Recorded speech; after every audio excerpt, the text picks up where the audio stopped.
ఈ ఎన్నికలలో ఆమె గెలుపు ఒక అంటే పశ్చిమ బెంగాల్లో తృణమూల్ కాంగ్రెస్ గెలుపు గెలిస్తే బాగుండు, గెలవాలనేటువంటి కోరిక అన్ని ప్రాంతీయ పార్టీలకు ఉంటది. మేమైతే అంటే ఆవిడ గెలుపు అక్కడ అవసరం ఉంది. ఎందుకంటే జాతీయ పార్టీలో ఉన్నటువంటి బీజేపీని నిలువరించడానికి మరో జాతీయ స్థాయిలో ఉన్నటువంటి కాంగ్రెస్ పార్టీ పూర్తి స్థాయిలో ఈ దేశవ్యాప్తంగా తను సుస్థిరపడలేకపోతుంది, ప్రజలలో జాతీయ స్థాయిలో నిలబడలేకపోతుంది. అట్లాంటి క్రమంలో మరి ఇంకో రాజకీయ ప్రత్యామ్నాయం అయితే అవసరం కాబట్టి ఆ గెలుపు కోసం ఎదురు చూస్తున్నారు. అయితే బెంగాల్లో మరి ఆమె ఎంతవరకు గెలుస్తుంది అంటే ప్రాంతీయ తృణమూల్ కాంగ్రెస్ వ్యతిరేక ఓటే బీజేపీకి లాభం. బీజేపీ ప్రత్యేకంగా అక్కడ చేసిందే లేదు. అంటే ఎక్కడైనా దేశవ్యాప్తంగా బీజేపీ బలపడడానికి కారణం ఏంటంటే ప్రాంతీయ పార్టీలో లేకపోతే జాతీయ పార్టీగా ఉన్నటువంటి కాంగ్రెస్ విఫలమైపోయినప్పుడు ఇంకొక ప్రత్యామ్నాయం ప్రజలు ఆల్టర్నేటివ్ ఎత్తుకున్నప్పుడు మన దగ్గర 4 నుంచి 40కి వచ్చినట్టు అక్కడ 330 నుంచో రేపు పొద్దున 115కు 120కి. ఇప్పుడు అన్ని సర్వేలు కూడా మీరు మాట్లాడింది, మీరు చెప్పినట్టు అన్ని సర్వేలు కూడా ఒకరేమో మినహాయిస్తే మిగతా అన్ని సర్వేలు కూడా తృణమూల్ కాంగ్రెస్ పార్టీ అధికారంలోకి వచ్చే అవకాశం ఉందని చెప్తున్నారు. అంటే ఇది చాలా టఫ్ ఫైట్ నడుస్తుంది.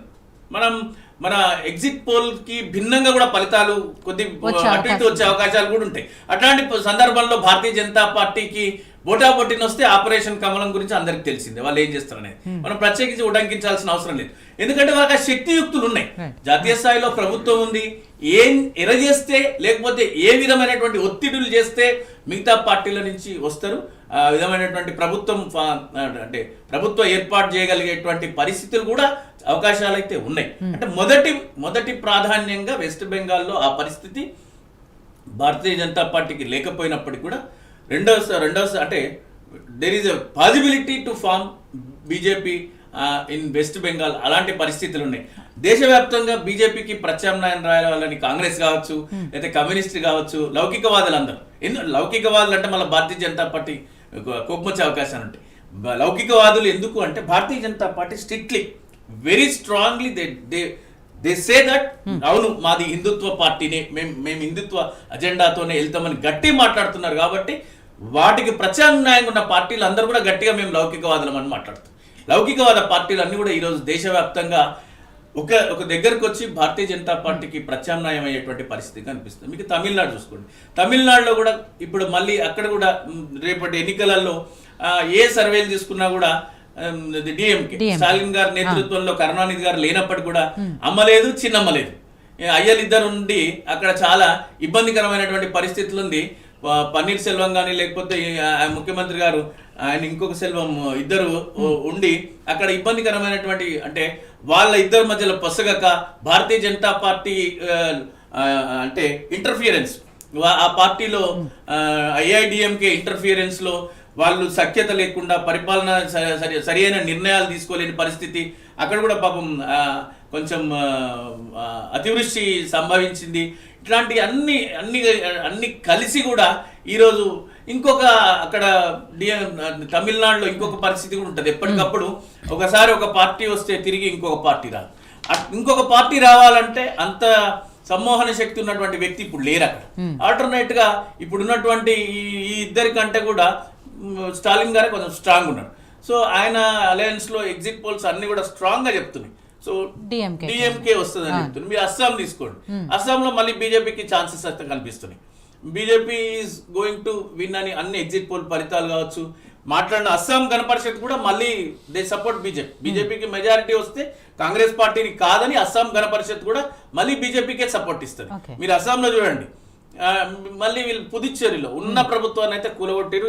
ఇందులో 100% ఎవరు అవునన్నా కాదన్నా జగమంత ఎరిగిన సత్యం భారతీయ జనతా పార్టీకి అది చెందుతుంది. అది కూలదోసి అక్కడ ఎన్నికలకు వెళ్ళిండ్రు, అక్కడ కూడా కింద మీద చేస్తారు. ఖచ్చితంగా భారతీయ జనతా పార్టీ అక్కడ కూడా అధికారంలోకి అంటే అక్కడి ప్రజలు ఎట్టి పరిస్థితుల్లో 1వ 2వ సీట్ అంటే ఒక సీట్ వచ్చినా కూడా వీళ్ళు గవర్నమెంట్ ఫామ్ చేసినటువంటి ప్లేస్లు ఉన్నాయి. అట్లా పుదుచ్చేరిలో కూడా వీళ్ళు గవర్నమెంట్ ఫామ్ చేసేటువంటి ఛాన్స్ అంటే ఈ దేశవ్యాప్తంగా జరుగుతున్నటువంటి ఈ ఎన్నికల పట్ల అందరి ఆసక్తి ఏంటంటే భారతదేశంలో భారతీయ జనతా పార్టీకి ప్రత్యామ్నాయం కోసం ఎదురు చూస్తున్న లౌకికవాద ఆశలు చిగురిస్తాయా, లేకపోతే కాంగ్రెస్ సుస్థిరత పొందడానికి ఒక అవకాశం ఏర్పడుతుందా, లేకపోతే మళ్ళీ భారతీయ జనతా పార్టీ తమకు తానుగా పరీక్ష పెట్టుకున్నటువంటి ఈ ఎన్నికల్లో మోడీ గారు వర్సెస్ ప్రాంతీయ పార్టీ అంతే అంతే జరిగింది ఎన్నిక. అక్కడ భారతీయ జనతా పార్టీలో ప్రాంతీయ నాయకులు ఎక్కడ కూడా, ఒక యూపీలో యోగి గారు కావచ్చు, ఎక్కడ కూడా రాజస్థాన్ లో రాజమాత, ఇట్లా 1-2 చోట్ల మినహాయిస్తే ఈరోజు జాతీయ స్థాయిలో భారతదేశం మొత్తాన్ని కూడా మోడీ గారు వర్సెస్ ప్రాంతీయ పార్టీలు నడుస్తున్నాయి. చాలా వరకు ఎక్కువ కూడా ప్రాంతీయ పార్టీలు గెలిచిన సందర్భాలు ఉంది. దక్షిణాదిలో అయితే, ఈశాన్య రాష్ట్రాల్లో కూడా.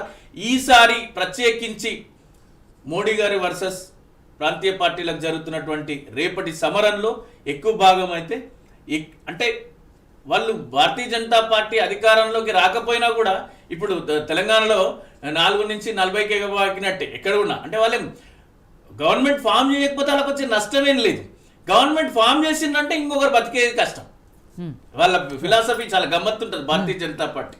రాకపోతే వాళ్ళకి నష్టం లేదు, వాళ్ళు వచ్చిందంటే ఇంకొకరు బతకడం కష్టం. అట్లాంటి పరిస్థితులు ఏర్పడ్డాయి. ఇటువంటి ఈ దేశంలో ఒక రాజకీయ ప్రత్యామ్నాయం రావాలని, ఒక రాజకీయ ప్రత్యామ్నాయ కూటమి ఏర్పడాలని ఈరోజు జరిగినటువంటి 5 రాష్ట్రాల ఎన్నికలు ఆ దిశగా ఫలితాలు రావాలని అందరు కోరుకున్నప్పటికీ కూడా ఎగ్జిట్ ఫలితాలు అయితే అస్సాంలో కావచ్చు, వెస్ట్ బెంగాల్లో కావచ్చు, తమిళనాడు అయితే దక్షిణ రాష్ట్రాలలో ఉన్నటువంటి దక్షిణ భారతదేశంలో ఉన్న తమిళనాడు అంటే రెగ్యులర్ రివాజు అనుకోండి, పరంపర అనుకోండి, అది రెగ్యులర్గా కొనసాగుతుంది. అయినా పైచేయి కొంచెం భారతీయ జనతా పార్టీదే అనిపిస్తుంది.